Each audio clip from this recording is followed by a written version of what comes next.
আজকে আসতে আমার একটু লেট হয়ে গেল। জানি না ওস্তাদ আমাকে কি বলবে। ওস্তাদ একটু আজকে তাড়াতাড়ি আসতে বলেছিল, যে রমজান মাসের কিছু আমাদের উপদেশ দেবে। দেখি ভেতরে ঢুকে দেখি।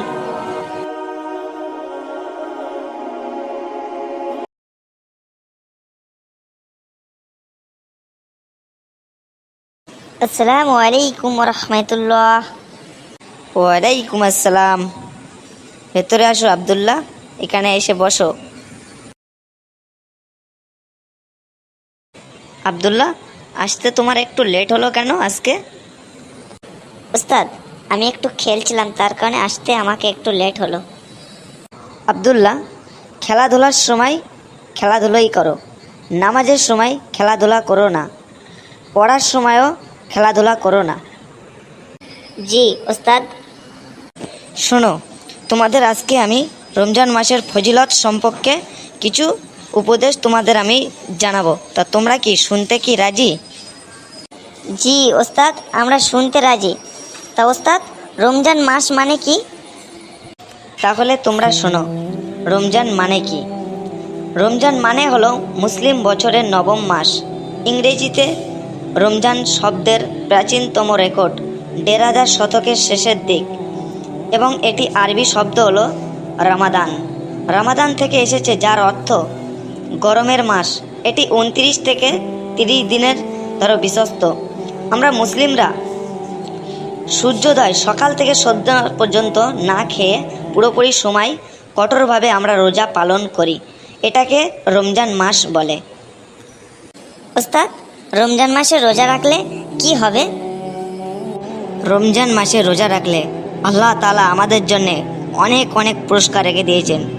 যেমন রমজান মাসে বিশেষ উপহার আমাদের জন্য আল্লাহ তাআলা দিয়েছেন তারাবির নামাজ।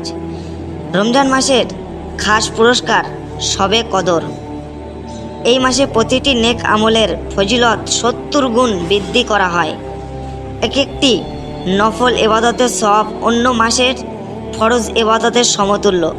প্রিয় নবী হযরত মুহাম্মদ সাল্লাল্লাহু আলাইহি সাল্লাম বলেছেন, যখন রমজান মাস আসে তখন জান্নাতের দরজা খুলে দেওয়া হয়, জাহান্নামের দরজাগুলি বন্ধ করে দেওয়া হয়, শয়তানকে শিকলবিদ্ধ করে রাখা হয়।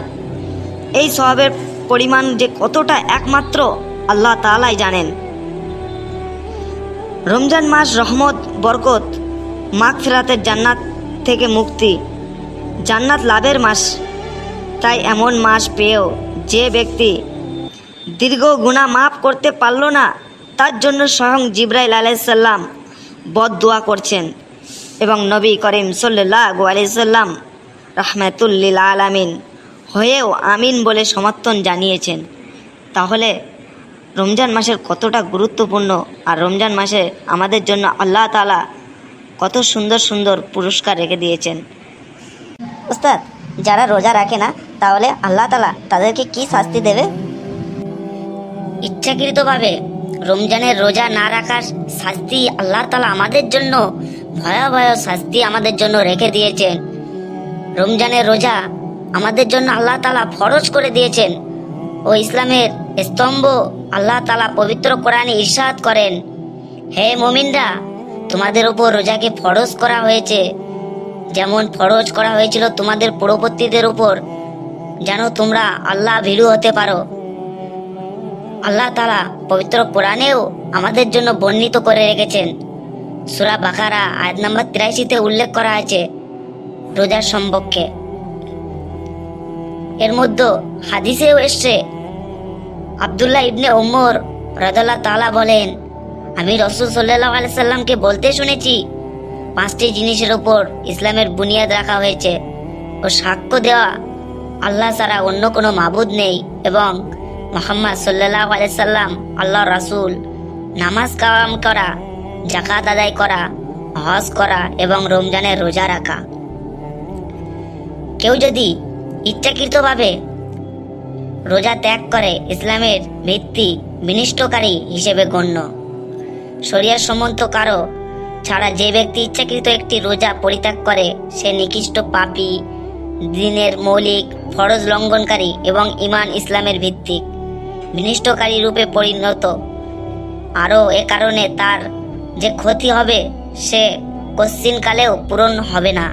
এমনকি পরে সে যদি কাজাও করে দিলেও রমজানের রোজা কল্যাণ বরকত থেকে সে বঞ্চিত হবে।